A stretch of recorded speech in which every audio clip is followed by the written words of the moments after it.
Good evening my dear students. आप लोग कैसे हैं?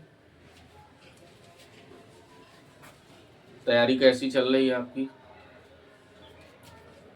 आशा है आप लोग तैयारी में पूर्णतया मेहनत कर रहे हैं। इस समय ऐसा समय है आप लोगों के लिए कि आप अपनी तैयारी के लिए जितना मेहनत कर पाइए उतना मेहनत करिए।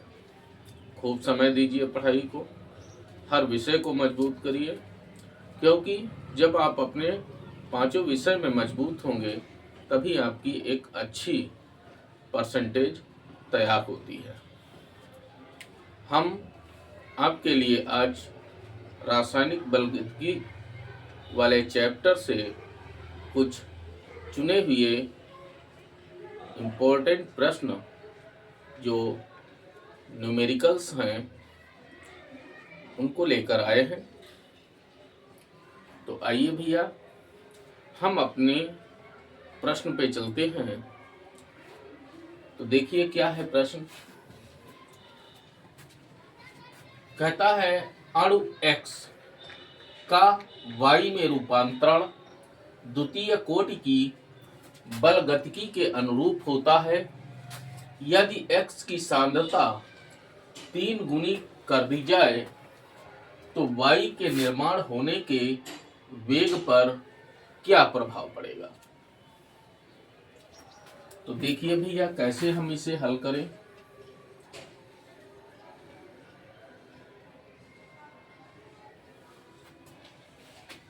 द्वितीय कोटि की अभिक्रिया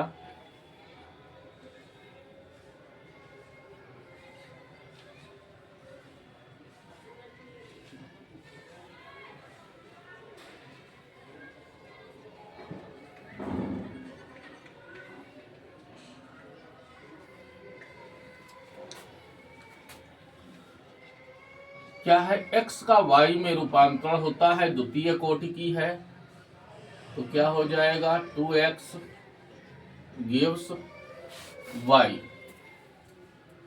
समझ गए? तो इस अभिक्रिया के लिए अभिक्रिया का वेग क्या होगा, यानी हमने R1 बराबर के इंटू x की पावर 2 यानी कॉन्सेंट्रेशन ऑफ x स्क्वायर हो जाएगा। हमने इसे समीकरण 1 मान लिया। जब x की सांद्रता 3 गुनी कर दी जाए, जब x की सांद्रता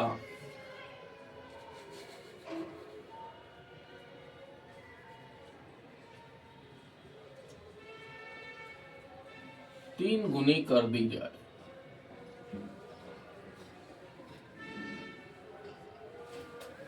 तो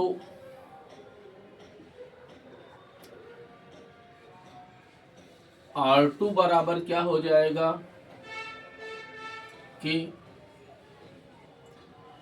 गुणा 3 कॉन्सेंट्रेशन x का स्क्वायर। तो R2 बराबर कि 3 तिया 9 कॉन्सेंट्रेशन x स्क्वायर। R2 बराबर 9 पहले निकाल लीजिए गुणा के कॉन्सेंट्रेशन ऑफ x का स्क्वायर। समीकरण नंबर 2। अब समीकरण 1 व 2 से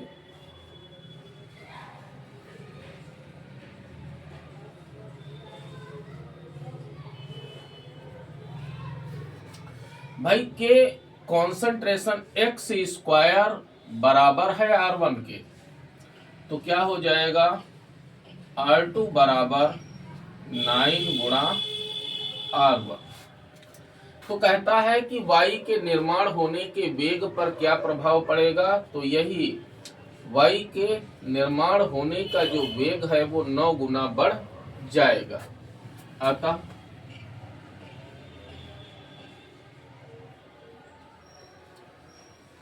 वाई के निर्माण होने का वेग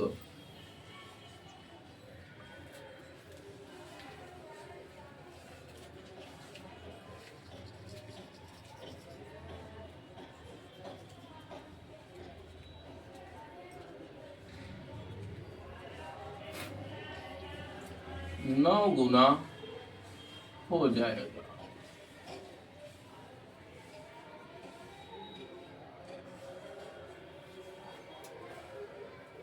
दो नंबर का ये सवाल है। इस तरह से आपको इस सवाल को हल करना है। बात भैया समझ गए? आइए भैया देखिए अगला प्रश्न क्या कहता है प्रथम कोटि की अभिक्रिया। ये रासायनिक अभिक्रिया दी हुई है प्रथम कोटि की। कहता है में 318 केल्विन पर N2O5 की प्रारंभिक सांद्रता 1.24 इंटू 10⁻⁻2 मोल प्रति लीटर थी, जो 60 मिनट के उपरांत 0.2 इंटू 10⁻⁻2 मोल प्रति लीटर रह गई। 318 केल्विन पर वेग स्थिरांक की गणना कीजिए। ये लाग का मान दिया हुआ है। तो देखिए भैया कैसे हम इस सवाल को हल करें। तो ये देखिए आपका हल करने का ये तरीका है। N2O5 की प्रारंभिक सांद्रता को हमने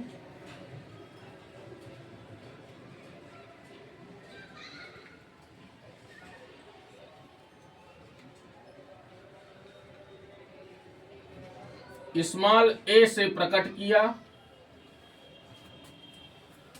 जो कि है 1.24 इंटू 10⁻⁻2 मोल प्रति लीटर।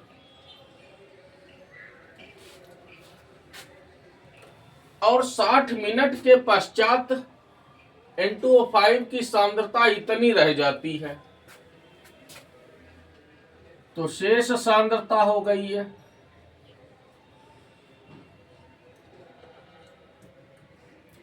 जिसे हम A-X से प्रकट करते हैं, जो कि है 0.20 इंटू 10⁻⁻2 मोल प्रति लीटर। समयांतराल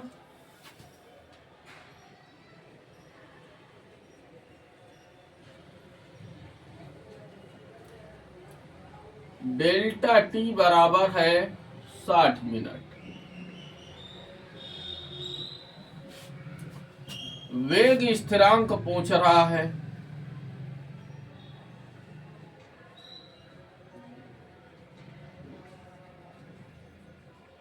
के बराबर क्वेश्चन मार्क। तो प्रथम कोटि की अभिक्रिया के लिए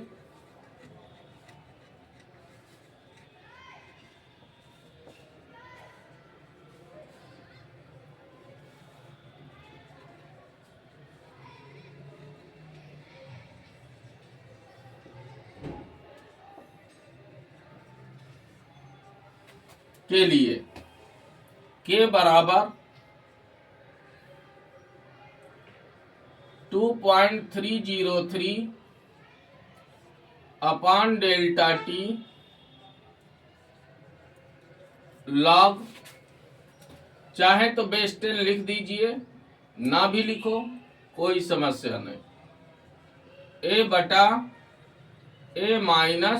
A/A-X।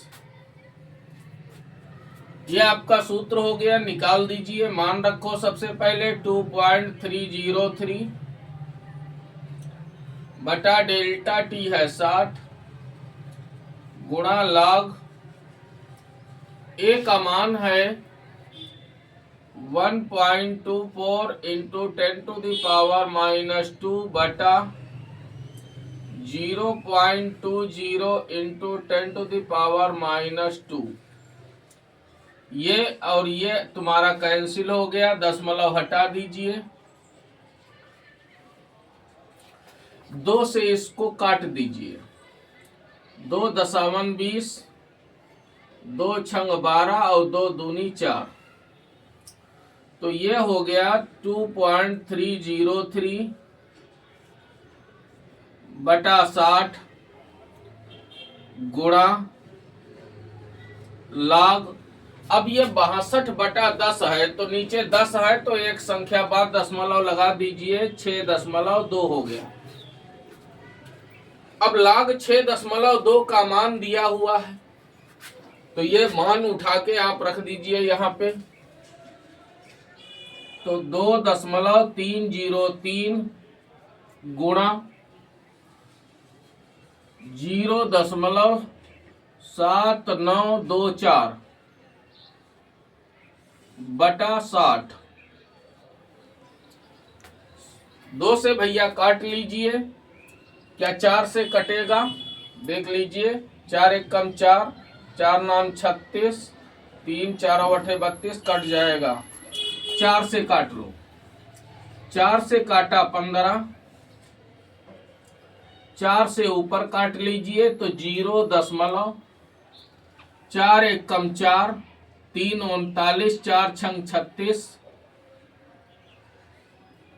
सॉरी 4 नाम 36,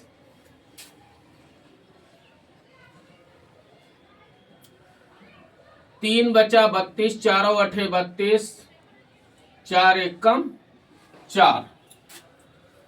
अब तुम इनकी गुणा कर लो भैया,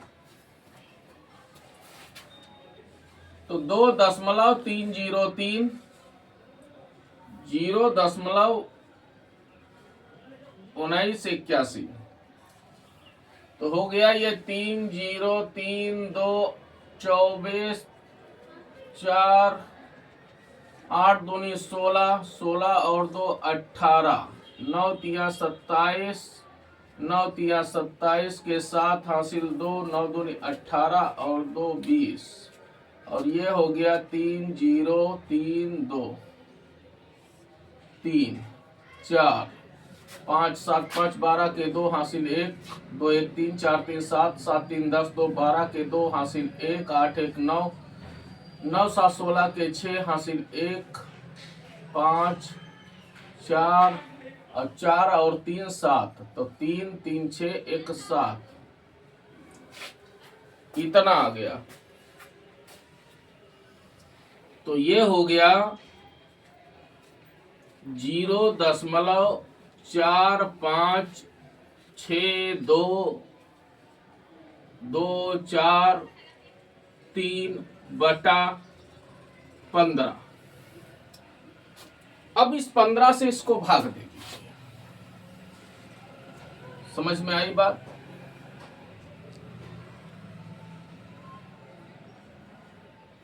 तो पहले इसको सही कर लो थोड़ा, तो तुमको जो है आसानी रहेगी।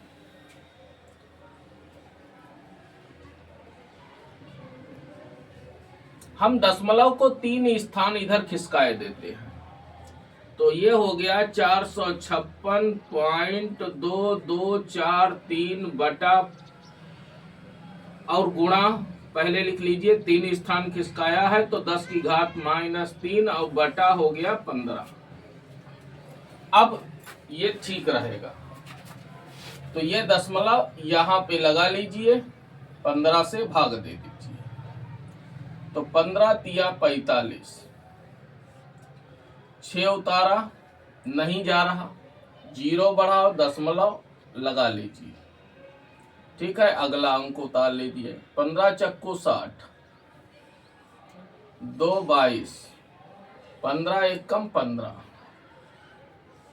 7 बचा, 4 उतार लीजिए, 15 पचे 75 लगभग हो गया। तो ये आ गया तुम्हारा 30.415। समझ में आई बात। और मात्रक इसका लिख दीजिए प्रति मिनट। ठीक है। और साथ में, सॉरी भैया, साथ में ये 10 की घात -3 ये भी तो लिखना है। ठीक है, प्रति मिनट। ये हो गया आपका आंसर। या इसे ऐसे भी लिख सकते हो 3.04। ठीक है, बाकी का आगे का छोड़ दीजिए, गुणा 10 की घात -2 प्रति मिनट। ये भी है। इस तरीके से ये सवाल आपका हल हो जाएगा।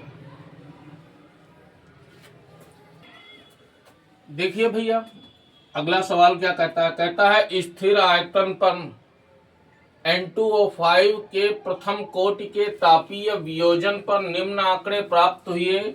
ये रासायनिक अभिक्रिया दी हुई है तापीय वियोजन की। अब आंकड़े क्या कहते हैं। कहते हैं कि समय 0, ये समय और बटा सेकेंड एस लिखा है, मतलब समय सेकेंड में है, और जो कुल दाब है वो एटीएम में है, अर्थात वायुमंडल के रूप में है। अब 0 समय, इसका मतलब क्या है। इसका मतलब है कि प्रारंभ में N2O5 का जो दाब था वो 0.5 एटीएम था। 100 सेकेंड के पश्चात गैसों का कुल दाब इतना हो गया। इतनी बात समझ गए। तो अब कहता है इन आंकड़ों से वेग स्थिरांक की गणना कीजिए। यह सवाल आपका 3 नंबर का है। 3 नंबर में यह सवाल पूछा जाता है। तो अब देखिए भैया कैसे हम हल करें इसको। सबसे पहले तुम अभिक्रिया उतार लीजिए।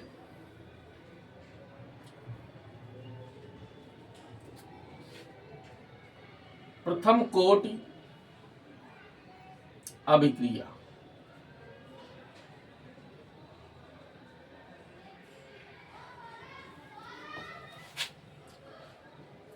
टू N2O5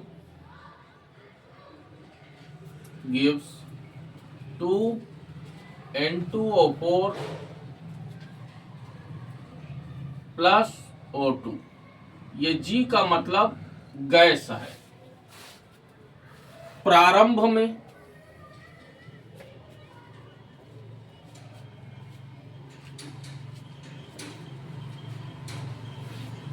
जो गैस ली गई वो N2O5 थी और उसका दाब था 0.5। तो वियोजन तो प्रारंभ नहीं हुआ, तो इनका दाब क्या होगा, 0 रहेगा। अब T समय पश्चात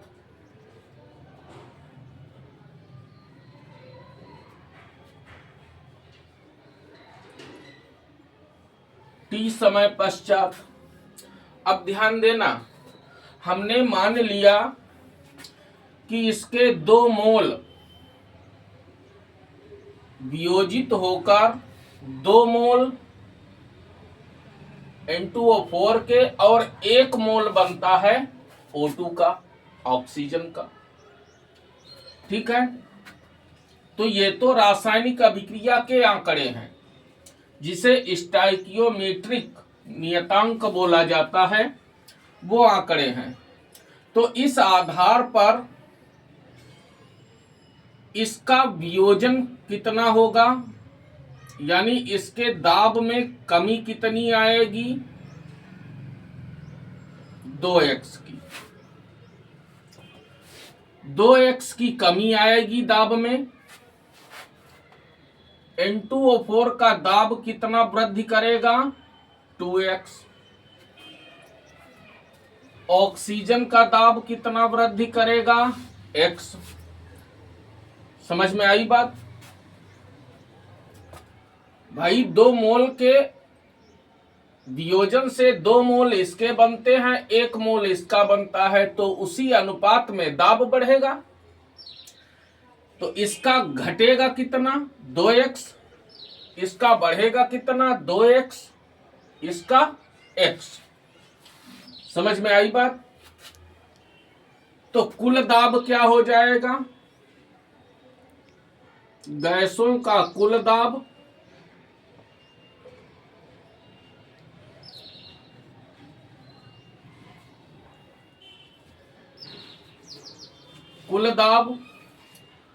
PT बराबर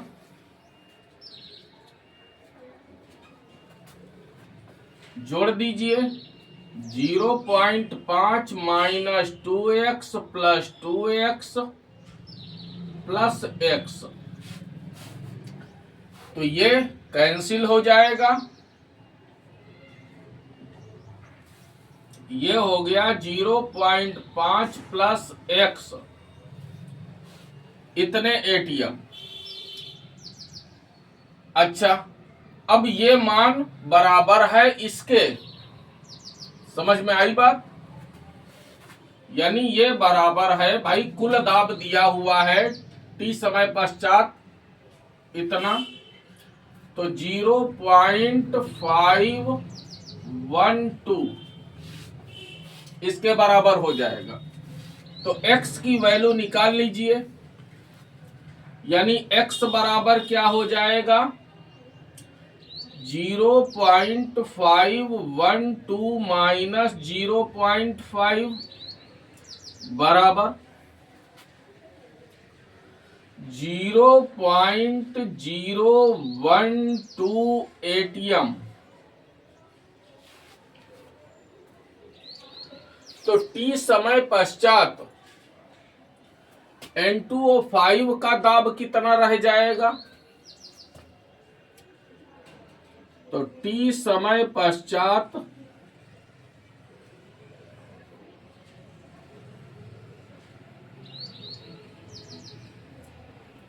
N2O5 का दाब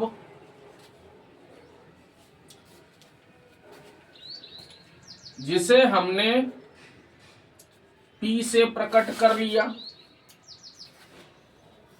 बराबर 0.5 माइनस 2x बराबर 0.5 माइनस 2 गुणा 0.012 बराबर 0.5 माइनस 0.024 घटा दीजिए बराबर 10 से 4 गया 6, 9 से 2 गया 7, 4,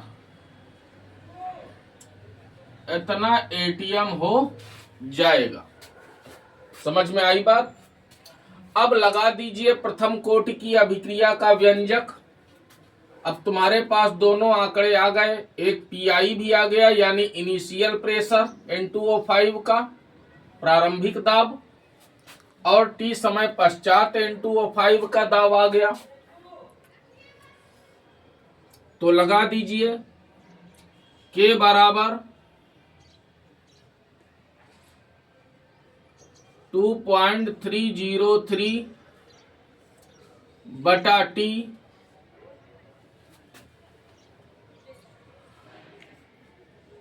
log PI बटा P।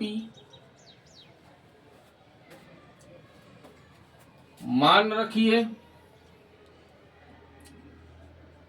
2.303 बटा T, T है 100 सेकेंड तो बटा 100 log PI 0.5 बटा P 0.476, 2 जीरो बढ़ा लीजिए, दशमलव हटा दीजिए, समझ में आई बात? 4 से काट लीजिए इसको। 4 एक कम 4, 4 एक कम 4, 4 9 36। 4 से इसको काट लीजिए 125। तो ये आ गया 2.303 अपॉन 100 log 125 अपॉन 119। अब इससे इसको भाग दे दीजिए।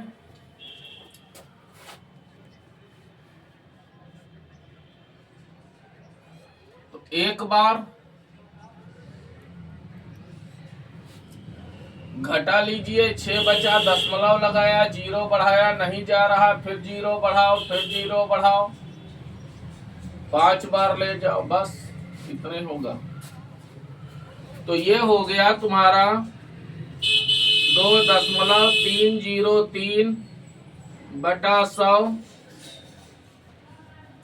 log 1.05।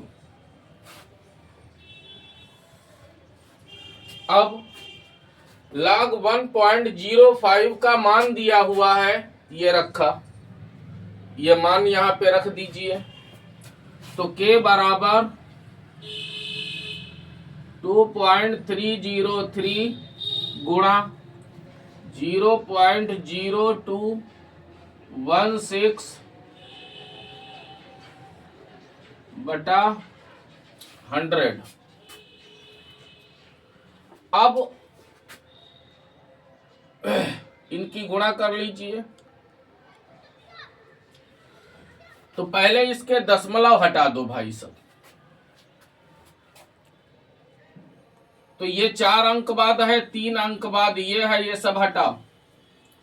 तो 2303 गुणा 216 हो जाएगा, गुणा 10 की घात 4 3 7 माइनस 7। ठीक। अब ये नीचे वाला भी ऊपर ले लीजिए। ये 10 की घात 2 है, ऊपर जाएगा तो ये भी -2 में हो जाएगा, 10 की घात -2।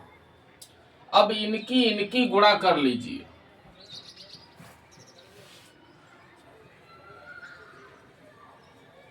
ये भैया हमने 6 तिया 18, 6 तिया 18, 6 दूनी 12 और 1 13, 3 0 3 2, 2 तिया 6 0, 2 तिया 6, 2 दूनी 4, 8, 3 1 4, 8 6 14 के 4 हासिल 1, 3 3 6 1 7, 6 2 8, 1 9 4। तो ये आ गया तुम्हारा 4 9 7 4 4 8 गुणा 10 की घात 7 और 2 9 माइनस का 9। अब ये आंकड़ा इस तरह से नहीं दर्शाया जाता है, तो कैसे? अब इसमें दशमलव फिट कर लीजिए। तो 2 2 4 और 1 5 संख्या बाद दशमलव लगाइए। तो 4.97। ठीक है? और चाहो तो लिख सकते हो 4 4 8 है, तो इसको 5 आप कर सकते हो। 5 कर लीजिए गुणा 10 की घात, अब कितने अंक? 2 2 4 1 5 अंक लिए, तो 5 कम कर दीजिए, तो कितना बचा? माइनस का 4 बचा। समझ में आई बात? मात्रक दे दीजिए। समय सेकंड में था, प्रति सेकंड। ये हो गया भैया आंसर। इस तरह से ये सवाल आपका हल होगा। खूब अच्छे से देख लीजिए। और ये सवाल मोस्ट इंपॉर्टेंट है, मोस्ट इंपॉर्टेंट। ये तो बिल्कुल समझ लीजिए। इस साल आने की इसकी 99% संभावना है। खूब अच्छे से तैयार कर लीजिए ये सवाल। बहुत बढ़िया, बहुत अच्छा सवाल है, पूछा जा सकता है बोर्ड परीक्षा। तैयारी आप निरंतर करते रहिए भैया। जो भी आपकी कमियां हैं, सवालों के लगाते समय अगर कोई समस्या आ रही है या हम जो आपको पढ़ा रहे हैं उसमें अगर कोई भी स्टेप आपके समझ में नहीं आता है तो आप कमेंट करके अपनी बात हम तक पहुंचा सकते हैं। हम नेक्स्ट वीडियो में नए प्रश्नों को लेकर फिर हम आपसे मुलाकात करेंगे। तब तक के लिए नमस्कार।